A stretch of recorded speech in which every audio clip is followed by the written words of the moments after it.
Hello, എല്ലാവർക്കും എൻ്റെ പുതിയൊരു വീഡിയോയിലേക്ക് വീണ്ടും സ്വാഗതം. അപ്പോൾ എല്ലാവരും സുഖമായിട്ടിരിക്കുന്നു എന്ന് വിശ്വസിക്കാനും ഞാനും സുഖമായിട്ടിരിക്കുന്നു. അപ്പോൾ ഇന്ന് രാവിലെ മുതൽ ബ്രേക്ക്ഫാസ്റ്റൊക്കെ എടുക്കാൻ വേണ്ടി ഇരുന്നതാണ് കേട്ടോ. അപ്പോൾ തലേദിവസം രാത്രി കറണ്ട് പോയി, മഴ കാരണം കറണ്ടില്ല. ഇപ്പോൾ ഇന്ന് 11 മണിയൊക്കെ ആയിട്ടാണ് കറണ്ട് വന്നത്. അപ്പോൾ ഞാൻ പിന്നെ ബ്രേക്ക്ഫാസ്റ്റ് ഇന്ന് സിമ്പിളായിട്ട് പുട്ടും പഴമൊക്കെയാണ് തയ്യാറാക്കിയത്. അത് കഴിഞ്ഞ് ചോറിനുള്ള വെള്ളമൊക്കെ വെച്ച് അരിയൊക്കെ ഇട്ട് അത് തിളപ്പിക്കാൻ വെച്ചിട്ട് കുറച്ച് പാത്രങ്ങളൊക്കെ ഉണ്ടായിരുന്നിട്ട് അതൊക്കെ ഒന്ന് കഴുകിയെടുക്കുകയാണ്.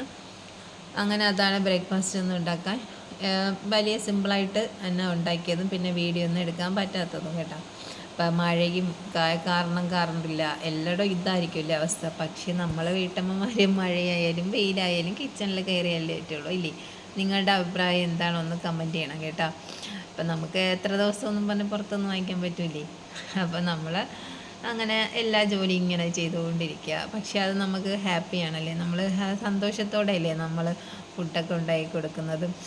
അങ്ങനെ ഞാൻ പാത്രങ്ങളൊക്കെ ഒന്ന് ക്ലീൻ ചെയ്തെടുത്ത് ആ സമയത്ത് ഞാൻ ഇടയ്ക്കിടയ്ക്ക് ഇങ്ങോട്ട് നോക്കിയതാണ് കേട്ടോ, നമ്മുടെ അരി തിളച്ച് കളയുന്ന സൗണ്ട്. അങ്ങനെയാണ് ഞാൻ നോക്കിയത്. അങ്ങനെ അതൊക്കെ ഒന്നെടുത്ത് റൈസ് കുക്കറിൽ വയ്ക്കാമെന്ന് വിചാരിച്ച്. പിന്നെ കഴിഞ്ഞൊരു വീഡിയോയിൽ ഒരു കമൻറ്റ് ഇട്ടിരുന്നു, ചേച്ചിയുടെ പേരെന്തുവാന്ന്. എൻ്റെ പേര് സംഗീത എന്നാണ്. അങ്ങനെ അതൊക്കെ റൈസ് കുക്കറിലാക്കി വെച്ചിട്ട് നമുക്കൊരു സ്പെഷ്യൽ ഐറ്റം ഉണ്ടാക്കണം കേട്ടോ, ചീരപ്പപ്പടം. അതിന് വേണ്ടി ഞാൻ നമ്മുടെ വീട്ടിൽ തന്നെ ഉള്ള പച്ച ചീരയാണ് കേട്ടോ, അതിലും നല്ല മൂത്ത് പോവാത്ത ഞാൻ മുകളിൽ നിന്ന് കട്ട് ചെയ്തെടുത്തിട്ട് നല്ല തെളിര്. അപ്പോൾ മഴയൊക്കെ ആയതുകൊണ്ട് നല്ലതായിട്ടൊന്ന് കഴുകിയെടുക്കാമെന്ന് വിചാരിച്ച്. നമ്മൾ നല്ല മഴയായാലും അതിൽ മണ്ണൊക്കെ പറ്റിയിരിക്കുമല്ലോ, അപ്പോൾ അതൊന്ന് മാറ്റി വെച്ച് അത് തോർക്കാൻ വേണ്ടി എന്നിട്ട് നമുക്ക് അരിഞ്ഞെടുക്കാം.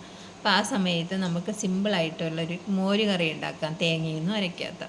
അപ്പോൾ അതിന് വേണ്ടി ഞാനൊരു ചട്ടി അടുപ്പത്ത് വെച്ച് ചൂടായതിന് ശേഷം ഓയിൽ ഒഴിച്ചു. അതും ചൂടായതിന് ശേഷം നമുക്ക് ഒരു സവാള അതിലേക്ക് ചെറുതായിട്ട് കട്ട് ചെയ്ത് ഇട്ട് കൊടുക്കാം കേട്ടോ. നമ്മൾക്ക് എത്രയാണ് ക്വാണ്ടിറ്റി വേണ്ടത് അതനുസരിച്ച് സവാള ഇട്ട് കൊടുക്കുക കേട്ടോ. അപ്പോൾ ഈ സവാളയാണ് നമ്മൾ ആ മോര് കറിക്ക് നല്ലൊരു തിക്ക് കൊഴുപ്പ് കിട്ടുന്നത്. തേങ്ങയൊന്നും അരയ്ക്കേണ്ട ആവശ്യമില്ല. അപ്പോൾ ഞാൻ ആ സവാളയും ഇട്ട് അല്പം ഉപ്പും കൂടി ഇട്ട് നല്ലതായിട്ട് ഒന്ന് വഴറ്റിയെടുക്കുക. വളരെ സിമ്പിളാണ്. വഴറ്റിയതിന് ശേഷം ഇതിലേക്ക് കുറച്ച് മഞ്ഞൾപ്പൊടിയും മുളക് പൊടിയും ഇട്ട് കൊടുക്കുക കേട്ടോ. അപ്പോൾ ഈ മഴ സമയത്ത് കറണ്ടൊക്കെ ഇല്ലെങ്കിൽ നമുക്ക് പെട്ടെന്ന് തയ്യാറാക്കാൻ പറ്റിയൊരു കറിയാണ് കേട്ടോ ഇത്. അങ്ങനെ നമ്മുടെ മഞ്ഞൾപ്പൊടിയും മുളക് പൊടിയൊക്കെ ഒന്ന് വാടി വന്നതിന് ശേഷം ഇതിലേക്ക് ഒരു ചെറിയ ഗ്ലാസ്സിന് ഒരു ഗ്ലാസ് വെള്ളം ഒഴിച്ചു കൊടുക്കുക കേട്ടോ. എന്താണെന്ന് വെച്ചാൽ വെള്ളം തിളപ്പിക്കാൻ വേണ്ടിയാണ് ഇത് ഒഴിച്ചു കൊടുക്കുന്നത്. നമുക്ക് അത് കഴിഞ്ഞ് തൈര് ഒഴിച്ചു കൊടുക്കാൻ വേണ്ടിയാണ്. അപ്പോൾ ഇത് നല്ലതായിട്ട് തിളച്ച് വരുമ്പോൾ കുറച്ച് കറിവേപ്പിലയും കൂടെ ഇട്ട് ഇത് ഓഫ് ചെയ്ത് വയ്ക്കുക. ഇനി ഇത് തണുത്തതിന് ശേഷം നമുക്ക് ഇതിലേക്ക് തൈര് ഒഴിച്ചു കൊടുക്കുക കേട്ടോ. ഒരു 15 മിനിറ്റൊക്കെ കഴിയുമ്പോൾ നമുക്ക് ഇപ്പം നിങ്ങൾ വേറെ എന്തെങ്കിലുമൊക്കെ കറികളൊക്കെ വച്ചതിന് ശേഷം ഇത് ഒഴിച്ചു കൊടുത്താൽ മതി കേട്ടോ, തൈര്. ഞാനിപ്പോൾ വീഡിയോ എടുക്കാൻ വേണ്ടി അത്രയും സമയം വെയിറ്റ് ചെയ്തിട്ട് പിന്നെ ഒരു 15 മിനിറ്റ് കഴിഞ്ഞപ്പോൾ അത് തണുത്ത് പിന്നെ നമ്മുടെ തൈര് ഒഴിച്ചു കൊടുത്തപ്പോൾ നല്ല അടിപൊളി സൂപ്പർ ടേസ്റ്റുള്ള കറി റെഡിയാക്കേണ്ട. തേങ്ങയൊന്നും അരയ്ക്കാതെ എന്ത് സിമ്പിളായിട്ട് ഉണ്ടാക്കാൻ പറ്റിയ ഒരു കറിയാണ് നമ്മുടെ ഈ സമയത്തൊക്കെ. അപ്പോൾ അത് മാറ്റി വെച്ചിട്ട് നമുക്ക് ചീരയൊക്കെ ഒന്ന് റെഡിയാക്കി എടുക്കാം കേട്ടോ. അപ്പോൾ ചീര ഇതെല്ലാം നല്ല വെള്ളം തോർന്ന് കിട്ടി. ഇനി കുഞ്ഞിക്കുനാത്ത് അരിഞ്ഞെടുക്കുക.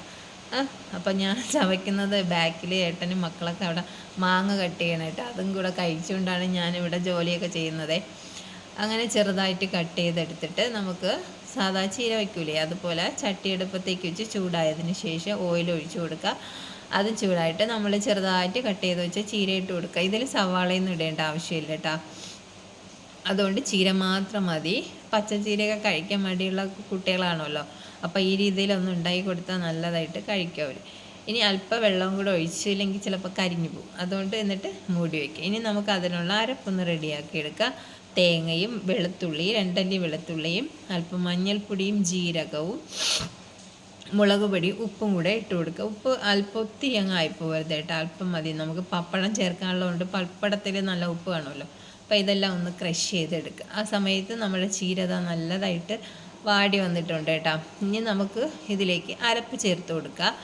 അരപ്പ് ചേർത്ത് അല്പം ആ മിക്സിയിലുള്ള അരപ്പൊക്കെ ഒന്ന് ജസ്റ്റ് അല്പം വെള്ളം ഒഴിച്ചൊന്ന് കഴുകി അതിലേക്ക് ഒഴിച്ച് മൂടി വയ്ക്കുക കേട്ടോ. ഇപ്പം തന്നെ ഇങ്ങനെ മിക്സ് ചെയ്ത് നമ്മൾ അരപ്പിട്ട് അല്പം മൂടി വെച്ച് അതിൽ ആ പച്ച മണമൊക്കെ മാറിയിട്ട് ജസ്റ്റ് പിന്നെ നല്ലതായിട്ടൊന്ന് മിക്സ് ചെയ്ത് ഇളക്കിയെടുക്കുക കേട്ടോ. അപ്പം നല്ല ആ ചീരയിൽ നമ്മുടെ അരപ്പെല്ലാം നല്ലതായിട്ട് പിടിച്ച് വരണം. ഇനി നല്ലതായിട്ട് ഇളക്കിയതിന് ശേഷം ഞാനിവിടെ ഒരു 4 പപ്പടമാണ് പൊരിച്ചെടുത്തിട്ടുള്ളത് കേട്ടോ, വലിയ. അപ്പോൾ അത് നമുക്ക് ഇനി ഇതിലേക്ക് ചെറുതായിട്ട് പൊടിച്ച് ചേർത്ത് കൊടുക്കാം കേട്ടോ. ഇതാണ് നമ്മുടെ ചീരപ്പപ്പടം. നല്ല ടേസ്റ്റാണ്. ചീര കഴിക്കാൻ മടിയുള്ള കുട്ടികൾക്കൊക്കെ നമുക്കിതുപോലെ പരീക്ഷിച്ചൊക്കെ കേട്ടോ. അവർക്ക് ഇനിയിപ്പോൾ സ്കൂളൊക്കെ തുറക്കുന്ന സമയമല്ലേ, അപ്പോൾ ചീരയൊക്കെ അത്യാവശ്യം കുട്ടികൾ കഴിക്കാനുള്ള ഒരു ഐറ്റമാണ്. അങ്ങനെ ഇതുപോലെ പപ്പടവും കൂടെ പൊടിച്ചിട്ട് നല്ലതായിട്ട് മിക്സ് ചെയ്ത് എടുക്കട്ടെ. അപ്പോൾ നമ്മുടെ അടിപൊളി ചീരപ്പപ്പടം റെഡി ആയി. അപ്പോൾ ഇത് നമുക്ക് കഞ്ഞിയുടെ കൂടെയും ചോറിൻ്റെ കൂടെയൊക്കെ കഴിക്കാൻ നല്ല ടേസ്റ്റാണ്. ഇനി വേണമെങ്കിൽ അല്പം ഓയിലൂടെ ഒഴിച്ചു കൊടുക്കട്ടെ. ഞാൻ കുറച്ച് ഓയിലും കൂടെ ഒഴിച്ചു കൊടുത്തു. അപ്പോൾ നമ്മുടെ ഇന്നത്തെ കറി ചീരപ്പപ്പടവും നല്ല തേങ്ങയൊന്നും അരയ്ക്കാത്ത മോര് കറിയെല്ലാം അവിടെ റെഡിയാക്കി വെച്ചിട്ടുണ്ട്. പിന്നെ തലേ ദിവസത്തെ കുറച്ച് മീൻ വറ്റിച്ചതുണ്ടായിരുന്നു, അങ്ങനെ അതായി. പിന്നെ നമ്മുടെ ചോറ് റെഡിയായി, അതൊന്ന് വഴിക്കാൻ വേണ്ടി വച്ചു. പിന്നെ ഞാൻ വിചാരിച്ച് ഇന്ന് ഓംപ്ലേറ്റ് കൂടെ ഉണ്ടാക്കാമെന്ന് വിചാരിച്ച് അങ്ങനെ അതിനുള്ള ഉള്ളിയൊക്കെ തൊലിച്ചെടുക്കുകയാണ്. അപ്പോൾ അവിടെ പിറകിൽ മോളും ഏട്ടനൊക്കെ ഉണ്ടെന്ന് പറഞ്ഞില്ലേ, അപ്പോൾ അവരോട് സംസാരിച്ചാണ് ഞാനിതൊക്കെ റെഡിയാക്കി എടുക്കുന്നത് കേട്ടോ. അപ്പോൾ അടുത്ത് ആരെങ്കിലും ഒക്കെ ഉണ്ടെങ്കിൽ നമുക്ക് പെട്ടെന്ന് ജോലിയൊക്കെ ചെയ്ത് തീർക്കാൻ പറ്റില്ല. ജോലിക്ക് സഹായിക്കാനല്ല, സംസാരിക്കാൻ. അപ്പം ഞാൻ മുട്ട ഇതുപോലെ 4 മുട്ടയാണ് എടുത്തത് കേട്ടോ. അപ്പം അതിൽ 1-ൽ 2 മഞ്ഞ ഉണ്ടായിരുന്നു കേട്ടോ. അങ്ങനെയാണ് 5 എണ്ണം. അപ്പം ഞാൻ ഒരുമിച്ച് എടുത്ത് മിക്സ് ചെയ്ത് ഫ്രൈ ചെയ്യാമെന്ന് വിചാരിച്ചിട്ട്. അപ്പോൾ അതിൽ സവാളയും ഉപ്പും 4 മുട്ടയും കൂടെ ഒഴിച്ച് ഇതുപോലെ പൊരിച്ചെടുക്കാം. ഇനി ഇത് മറിച്ചിട്ട് നമുക്കിപ്പോൾ പുറത്തുനിന്ന് ആർക്കും കൊടുക്കാനുള്ളതല്ലല്ലോ, അതുകൊണ്ട് ഞാൻ വിചാരിച്ചു സമയവും ലാഭം, ഗ്യാസും ലാഭം, മഴയല്ലേ, പെട്ടെന്ന് ജോലിയാവും. അതുകൊണ്ട് ഒരുമിച്ച് പൊരിച്ചിട്ട് അതിനെ 4ആയിട്ട് കട്ട് ചെയ്ത് എടുത്ത്. അങ്ങനെ നമ്മുടെ അടിപൊളി ഇന്നത്തെ ഉച്ചയൂണ് റെഡിയായി. എല്ലാവരും ഒന്ന് ട്രൈ ചെയ്ത് നോക്കാം കേട്ടോ. അപ്പോൾ നിങ്ങൾ ഈ വീഡിയോ കണ്ടുകൊണ്ടിരിക്കുമ്പോൾ വീഡിയോ ഇഷ്ടപ്പെടുകയാണെങ്കിൽ ഒന്ന് ലൈക്ക് ചെയ്യാനും, നിങ്ങളുടെ എന്തെങ്കിലുമൊക്കെ അഭിപ്രായം കാണുമല്ലോ, ഇഷ്ടമാണോ എന്തെങ്കിലുമൊക്കെ ഒരു അഭിപ്രായം നിങ്ങൾ ഇടേട്ടോ. ഇഷ്ടപ്പെട്ടെങ്കിൽ ഒരു ഹാർട്ട് അങ്ങനെ എന്തെങ്കിലുമൊക്കെ ഒന്ന് കമൻറ്റിലിടാൻ സമയമുണ്ടെങ്കിൽ ഇടാം കേട്ടോ. അങ്ങനെ ഉച്ചയ്ക്കുള്ള ഊണ് ഞങ്ങൾ സെറ്റ് ചെയ്താ.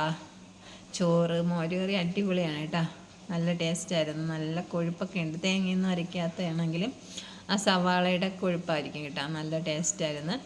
അങ്ങനെ നമ്മളെ ചോറ്, മുട്ട പൊരിച്ചത്, ചീരത്തോരൻ, അച്ചാർ, മീൻ പറ്റിച്ചതെല്ലാം ആയിട്ട് ചോറ് കഴിച്ച് അത് കഴിഞ്ഞ് ഉച്ചയ്ക്ക് ചോറും കഴിച്ചിട്ടിരുന്നു. അപ്പോൾ നമ്മളെ വീട്ടിലൊരു പേരയുണ്ട് കേട്ടോ, അപ്പോൾ നല്ല പേരയ്ക്ക ഉണ്ടായിരുന്നു. അപ്പോൾ നമ്മളിതുപോലെ കായ്ച്ച് വാങ്ങിച്ച് കിട്ടിയപ്പോൾ കിട്ടി. പിന്നെ ഈ വർഷം കിട്ടാത്തതുകൊണ്ട് എല്ലാം പോയി.